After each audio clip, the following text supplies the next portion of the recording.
históricos. Esto sugiere que el cuerpo del T-Rex fue arrastrado a un río durante una inundación. Esto refleja una tierra violenta y con cambios repentinos.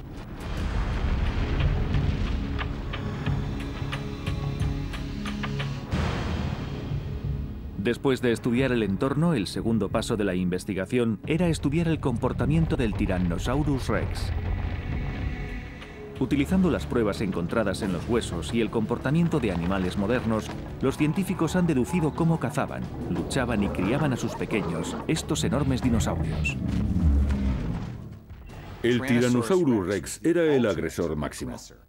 No tenía miedo de nada, ni siquiera de su mayor presa, el Triceratops, que tenía 3 cuernos formidables y el escudo para proteger su cuello. No había otros dinosaurios que preocupasen lo más mínimo por su seguridad al Tyrannosaurus Rex. Es como si pensara, en cualquier momento puedo acabar contigo. Y cuando el T-Rex decidía acabar con su presa era de forma rápida y dolorosa.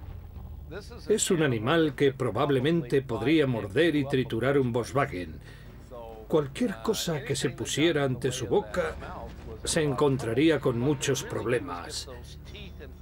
Clava sus dientes y tira hacia atrás, y lo arranca todo: huesos, carne, vísceras y todo lo que agarre. Después lo mastica y se lo traga de golpe. Quien se encuentre en el camino de este animal no durará mucho. Aunque el Tyrannosaurus Rex era un poderoso y letal depredador, los paleontólogos creen ahora que vivía y se desplazaba en grupos. En las últimas décadas, 3 yacimientos han sugerido que aquellos enormes depredadores vivían en grupos familiares o manadas. En Alberta, Canadá, se encontraron varios esqueletos de diversos tamaños de un gran comedor de carne llamado Albertosaurus. En Utah se encontraron docenas de alosaurios que habían muerto al mismo tiempo, en el mismo lugar. Pero la mejor prueba en apoyo de la idea de que el T-Rex vivía en grupos familiares fue hallada en Montana. Los paleontólogos descubrieron los restos de varios esqueletos individuales que sugerían que pertenecían a una familia de Tyrannosaurus Rex. Los expertos piensan que viviendo en grupos familiares garantizarían la seguridad de sus crías. Como nacían muy pequeños, necesitaban casi una década para crecer lo suficiente para defenderse por sí mismos.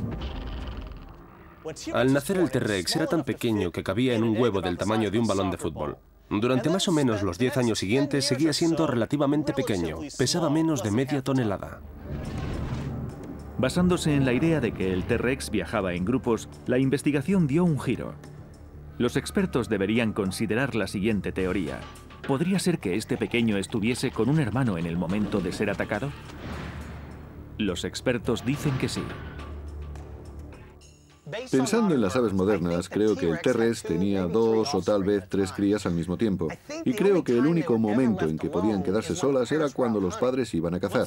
Cuando los pequeños crecían lo suficiente, podían ir a cazar con ellos, pero hasta ese momento los dejaban solos, y eso les hacía muy vulnerables. Como los depredadores modernos, los adultos marcarían con su olor su territorio. Ese olor tendría la finalidad de mantener alejados a los depredadores y a otros dinosaurios. También sabemos que a lo único que un tiranosaurio podría temer era a otro tiranosaurio más grande. ¿Podría haber matado a aquel pequeño un miembro de su propia familia? La forma de los dientes del Tyrannosaurus Rex es muy particular y por eso deja marcas características en los huesos. Si este pequeño hubiese sido atacado y muerto por otro tiranosaurio, no tendríamos ninguna duda porque habrían quedado muy pocos restos del esqueleto y, lo que es más importante, aparecerían esos grandes agujeros redondos atravesando los huesos. En mi opinión, al pequeño no lo mató un T-Rex. Las poderosas mandíbulas y los fuertes dientes del Tyrannosaurus Rex eran capaces de romper cualquier hueso. Pero la falta de marcas de mordeduras en el esqueleto del joven tiranosaurio solo significaba una cosa. El responsable del ataque no había sido otro tiranosaurio. Pero estos dinosaurios tenían pocos rivales, si es que tenían alguno. Y con un padre y una madre protegiendo a la familia, pocas criaturas se atreverían a atacar a sus crías. Protegidos o no, algo mató a este joven tiranosaurio. Nuevas pruebas resolverían por completo este misterio prehistórico y pondrían en claro la identidad del asesino. El escenario del ataque mortal de un dinosaurio, profundamente enterrado bajo tierra durante millones de años, empieza a descubrirse en Dakota del Sur. El descubrimiento de un joven Tyrannosaurus Rex con numerosos huesos rotos o desaparecidos.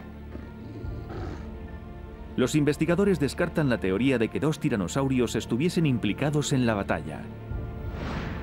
El clima cambiante de las malas tierras de Dakota del Sur hizo necesario que los huesos del joven T-Rex fueran retirados y enviados a un laboratorio. Los trabajadores cubrieron los huesos con capas de yeso para asegurar su protección durante el transporte. Nos preocupaban, por ejemplo, los cambios del tiempo. Por eso tuvimos que sacar los fósiles del suelo lo antes posible y llevarlos al laboratorio. Los cubrimos con yeso y arpillera y así formamos como una envoltura o una especie de contenedor para mantenerlos todos juntos. Cuando abrieron uno de los envoltorios de yeso, los expertos pudieron contemplar una prueba fundamental de la escena del crimen. Los dientes del atacante. Una inspección más detenida condujo a la identificación del sospechoso. El Nanotyrannus, una versión más pequeña y sigilosa del Tyrannosaurus Rex. El Nanotyrannus es uno de mis dinosaurios favoritos. El nombre significa tirano pigmeo y es muy acertado porque era un dinosaurio mediano. Un tiranosaurio del tamaño de un Nanotyrannus sería, en mi opinión, una de las criaturas más terribles, porque combinaría el poderío del T-Rex en una escala más pequeña con una gran rapidez.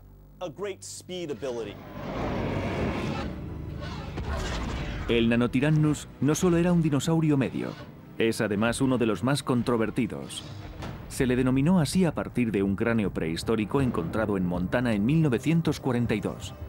Desde entonces, los expertos tienen diferentes opiniones sobre si el Nanotyrannus es una especie aparte o es simplemente un T-Rex joven. Como estos animales son tan raros, una de las cuestiones realmente difíciles de la paleontología de los dinosaurios es saber si se trata de una nueva especie o no es más que un individuo joven de una especie que ya conocemos. Los que creen que el Nanotyrannus es una especie aparte citan diferencias clave entre este y el Tyrannosaurus Rex. Una de ellas es el diseño de los dientes. Una de las diferencias más notables entre un Nanotyrannus y un T-Rex adulto completamente desarrollado es la estructura de los dientes. El Tyrannosaurus Rex tiene unos grandes dientes que a veces llamamos de tipo plátano. Son afilados y puntiagudos y tienen rebordes aserrados, pero no son delgados como la hoja de un cuchillo, sino más bien gruesos como un plátano. Mientras en el Nanotyrannus vemos dientes más parecidos a la hoja de un cuchillo, más planos, un poco más curvos o inclinados hacia atrás, el tipo de dientes que vemos en otros dinosaurios depredadores. Esto indica que el T-Rex tritura los huesos y el Nanotyrannus arranca la carne cortándola. En un Nanotyrannus hay hasta 17 dientes en esta parte de la mandíbula superior, mientras que solo hay 12 o 13 en el Tyrannosaurus Rex. Esto para mí quiere decir que son dos animales de diferentes especies y que, por lo tanto, esta especie es válida. Pero otros paleontólogos llegan a conclusiones diferentes. Yo creo que casi todas las pruebas apuntan a que se trata de un individuo joven, y casi con toda seguridad un joven T-Rex. Pero hay algunas pruebas en los tags del interior del cráneo y algunas cámaras vacías en el espacio del cerebro que son un tanto peculiares en el Nanotyrannus. Y esta es otra diferencia clave entre estos dos depredadores, la forma del cerebro. Los tags realizados por el Dr. Whitmer proporcionaron algunas sorpresas entre los resultados. Cuando hicimos el tag del Tyrannosaurus Rex y el Nanotyrannus, nos pareció que había notables diferencias. Se pueden ver algunas en este cerebro. Este es el del Tyrannosaurus Rex, y cuando observamos el cerebro del Nanotyrannus, vemos que son realmente muy diferentes. El Nanotyrannus era un animal más pequeño, pero la verdad es que algunas diferencias van más allá del tamaño. El tamaño y forma del cerebro no era la única diferencia. Los expertos descubrirían que además tenía una disposición diferente en cada animal. El cerebro del Nanotyrannus